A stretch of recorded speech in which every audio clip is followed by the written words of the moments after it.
vardas yra Ilona, pavardė Volkovienė.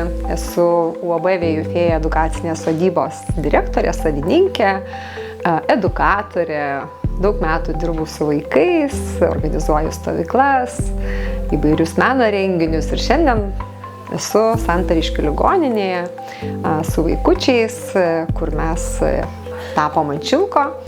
Ne tik piešiam, vaikai šiandien sužinojo šilko istoriją, turėjo galimybę paliesti šilko kokonus, šilko gijas, susipažinti su šilko audiniu, kaip jis yra dekoruojamas, pačiupinėti dažytas skareles, pasidžiaugti tapytų šilko vitražų, o kas svarbiausia, savo rankom sukurti meno kūrinėlį.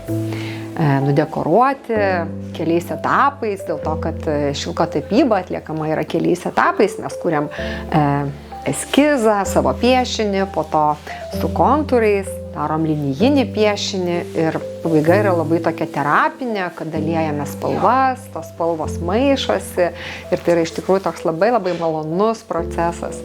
Tai žiūrėjau ir tiesiog širdis džiaugiasi, kaip stipriai įsitraukia ir vaikai, ir mamos, ir tiesiog kalbėti nesinori, tiek visi panyra į savo tos darbus ir man atrodo, kad pavyko kažkuriam laikui net ir tas savo bėdas, ligas užmiršti ir atsipalaiduoti.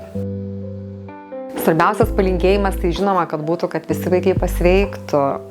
Aš žiūrėjau vaikus ir galvoju, kad šitie vaikai turbūt geriausiai supranta, kas yra namai, kas yra namų šiluma ir be abejo, kad jie visi nori į namus. Tai kad jie visi sveikučiai sugrįžtų į namus, o namuose, kad jie turėtų kūrybinių priemonių ir tą, ką išmoko šiandien, kad jie galėtų tęsti.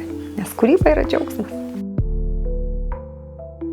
Esu Eimanto mama, mes leidžiam dabar skyriui dienas tiesiog, susirgom netikėtai, kaip ir visi manau. Ir šiandien dalyvavome edukacijoje šilko piešime ir labai smagiai praleidom laiką.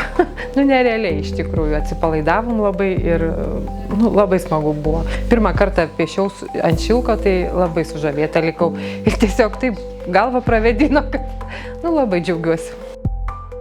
Kadangi kasdienybė tokia nuobodi ir visokios procedūros ir labai slegia viskas, tai tiesiog labai smagu atsipalaiduoti. Ir labai dar gerai, kad nereikia niekur išeiti kažkur toliai skyriaus. Nes vis tiek ilgam išeiti negali, tiesiog tik į parduotuvę ir dar kažkur tai, nes ne visada reikia budėti, bet vis tiek reikia labai dažnai padėti. Tai labai džiaugiuosi, kad vietoj nereikia niekur išeiti. Taip. Ir kas šiandien buvo jums smagiausia? Tapyba, turbūt pasibuvimas tarp mamų. Taip, pabendravimas, taip, nes labai trūksta bendravimo. Vis tiek palatose guli dažniausiai po vieną.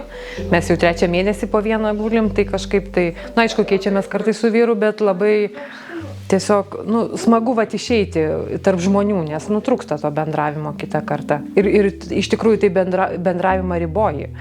Todėl, kad bacilų mažiau būtų dabar ruduo lygos, tai labai kažkiek tai mažiau norisi. Ir labai norim padėkoti už šitą edukaciją, už šitą laiką, už skirtas lėšas Vaidui Barakauskui. Ir ačiū labai.